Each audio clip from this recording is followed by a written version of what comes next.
Welcome back to the channel, everyone. We are here today to talk some NBA Summer League. It's time to overreact, guys. It's time we sit down and overreact to some Summer League plays. And I'm not going to sit here and do the basic ones. Obviously, there's the Keegan Murray talk where, oh, wow, the Kings made the right move. I do think that they actually made a really solid pick. Congratulations to the Kings. I thought about making a video because I was the idiot that said, let's go with Shaedon Sharpe, and we haven't really been able to see Shaedon Sharpe. He didn't really fit their timeline. I didn't know what the Kings wanted. I assumed they just want to try to make the play-in, which is respectable. They want to bring some life to this franchise and just break that curse. I think they can make it the play-in as a potential 9 seed. I think the Kings are going to be really solid. There's my Keegan Murray talk. But I have 3 main takeaways that we're going to sit here and talk about. One's going to be a Rockets one. I just didn't want to make another Rockets video. It's going to be just a small segment. I'll get that out of the way. But I think the Summer League, take these takeaways with a grain of salt. I want to see them play some NBA level competition. I always take this Summer League with a grain of salt. It's entertainment. It's something to do in the summer. It's something to talk about. And just know these players could play completely differently and once they get into the NBA. Although I think that there's some flashes, and that's what you kind of want to see of like what their prototype will be once they get onto an NBA level court. But with that being said, my first takeaway with the NBA Summer League from what I have watched is actually Jabari Smith is exactly what the Rockets needed. It's easy to watch Paolo Banchero dominate the Summer League and say that, wow, the Rockets kind of got screwed, as they completely believed that they were going to get him at the number 3 overall pick until the Magic last minute swapped and got Paolo Banchero number 1. Jabari Smith is not what you want to be the number 1 option on a championship team. I've been saying this since my first NBA mock draft. Jabari Smith cannot create his own shot. He cannot put the ball on the ground. But here's the thing. I think when he gets onto an NBA level court, because he had been struggling a little bit during the Summer League because he's kind of being asked to take some of the ball handling roles, and I don't think that's what we really need him to do. I think that when you get him onto an NBA level court, I think Jalen Green has some underrated playmaking ability, and Kevin Porter Jr. in the pick and roll situation can make some really solid plays. Plus, Alperen Sengun right next to Jabari Smith Jr., I'm loving it more and more. You got a guy that can easily go into the post and make the right play and get Jabari open. And that's why I think the Rockets are going to be able to do really well. But here's why I think they needed him the most.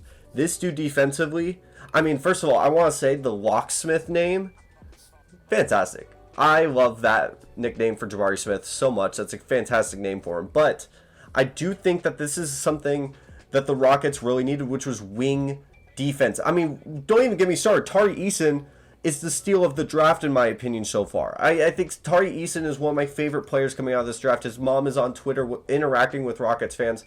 I love Tari Eason. But Jabari Smith next to him, a 6'10", he's not as good of a shot blocker as I would say like an Evan Mobley, but his frame and his ability to play defense on the outside with his lengthy, quick feet, this dude is perfect. He's exactly what the Rockets need to actually get better. And I've been saying this, I don't want them to tank for Wembanyama.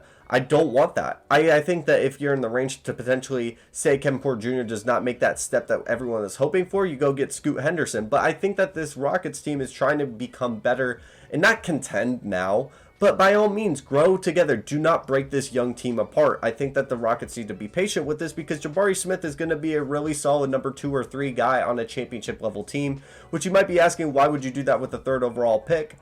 I think this is the best fit because they believe they already have their number 1 overall guy, and that is going to be Jalen Green. And I think that the Rockets made the right move, and I don't think this guy's going to be as much of a bust as people are trying to make it to be, because he's not going to be asked to be doing number 1 things, such as, I don't think Chet would, but I would say Paolo Banchero is easily going to be asked that. And speaking of Paolo Banchero, this is not a hot take, and this is not something against Paolo Banchero, but I'm more concerned about how he's going to fit on that roster in the Orlando Magic. I love Paolo Banchero. I think he played fantastic in the Summer League. He showed that he is actually the number 1 overall pick in this draft. He seemed the most comfortable. He seemed the most NBA ready. His body, plus his ability to elevate others on the court and be able to make the right plays in clutch moments, even though he had, I think, a missed 3 or a missed layup, something. He was able to rebound and be able to have a fantastic block and impact the game in other ways other than his scoring ability. He looks fantastic. But I'm looking ahead, right? And obviously he is a rookie. No one's asking him to win now. I'm not asking that. But I'm saying moving forward with the Magic's roster and how well he played in the position that he is, does the guard, like, what is next for the Magic, I would say? Because you have Wendell Carter Jr., Mo Bamba came back, which I didn't really love for him. You have Jonathan Isaac, who I believe will be coming back this year. I think Jonathan Isaac and Paolo Banchero defensively, Isaac could cover up some of those problems. I think where I get really, really concerned, I'm not alone in this, I don't love a fit with Markelle Fultz on the same floor, especially with Wendell Carter. It's a lot of, like, B minus C plus shooters, where it's like guys that can shoot. Like Wendell Carter can shoot, Paolo Banchero can shoot, but it's not like sharpshooters. It's not guys that got a lot of the defense when they're collapsing. I think they're not going to completely ignore them, but like I would hedge a little bit. I would make sure that you're not leaving them completely open. And then not to mention RJ Hampton didn't look as developed in the summer league. On top of that, I'm not a huge Cole Anthony guy. He's been very active on TikTok and like doing a lot of media things, but I think I love Cole Anthony coming out of high school and coming out of college, but I don't love his fit next to Paolo. It makes me think, it makes me a little worried. I understand he's going to be the number one guy. He's going to be looked at as the guy, right?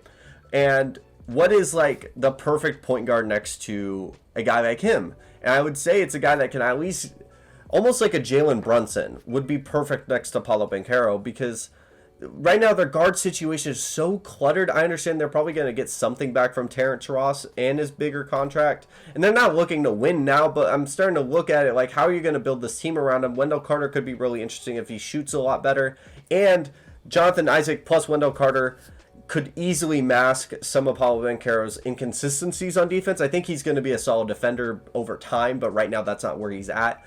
And after that point, I think the Magic really got to start figuring out what they're going to do with their guards situation and how that fits with Paolo Banchero's game. And that's why I'm concerned moving into this offseason. I don't think it's a bad thing. It's just one of those takeaways where it's like, hey, Paolo's going to be great, but I don't know how he fits on this roster. Where it's like, Jabari Smith, I feel like he fits really well into what the situation is going to ask him of. Chet is the same thing. And I think Paolo could be the best player out of those three. But I think his situation is significantly worse. Obviously, it's the number one overall team that drafted him. But at the same time, it's going to take a little bit longer, I would think, for the Magic to actually build a solid core around him. Same thing with Jaden Ivey. I think Jaden Ivey went to the best situation that he possibly could have. And even Keegan Murray, he's not going to be asked to be doing what he did in the Summer League. It's going to be a bonus if he can. If he could drop 20 a night, then sure, the Kings are happy. They made a great move. But I think that Paolo Banchero's fit is what's going to really hinder him from actually, I guess, growing until this team starts putting some better pieces around him, or pieces that fit his game better. And with that being said, I have one more takeaway to go with, and it's relatively simple, and it's talking about Oklahoma City. And it's not going to be talking about Chet. I'm not talking about Chet right now. Is I really think Josh Giddey is about to take a leap this year. From last year's class, there was not a lot of guys this summer league that played. We didn't see Cade Cunningham. You didn't see Jalen Green. You didn't see Evan Mobley. Well, you saw Josh Giddey. And Josh Giddey, obviously, he's playing against lower level talent, but he looks so comfortable on the court. I think the guy is going to be able to take a significant leap. I'm looking at a potential 15 and 11 and probably 6. And I think his offensive game is obviously still going to take a lot of work, but he looks more comfortable at the rim, and that's something that's going to be huge for the Oklahoma City Thunder moving forward. And plus, his chemistry with Chet Holmgren has been fantastic. And we forget SGA is a dog. I think SGA and this entire Oklahoma City team could be fighting for a potential 10 seed. And I think for a team that is always seen as developing and growing, at some point we got to put some expectations right. And especially if they're going to potentially put Josh Giddey as a sixth man, I think this dude could be a sixth man of the year candidate. And I don't think I'm that crazy if this team makes a jump. Lou Dort, they signed him back for a reason. Defensively, he's going to be perfect right next to Chet. And Chet could honestly, I wouldn't say lead the league in blocks, but definitely lead rookies in blocks. I really like what the Oklahoma City Thunder have done. And I was a little iffy on the Josh Giddey fit, but watching him, he's been so impressive. That's my take. I think Josh Giddey has been ridiculously impressive. He's been so much fun to watch. He is one of the best passers in the league. I think if he can get that jump shot down, this dude could easily be an 18 and 12 a night kind of guy. That's how crazy he is.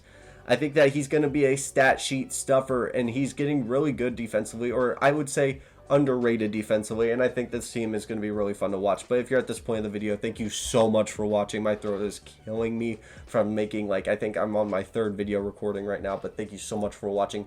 Leave a sub, leave a like. I am trying to hit 1,000 subs by the end of this summer, and thank you so much for watching. Have a wonderful day.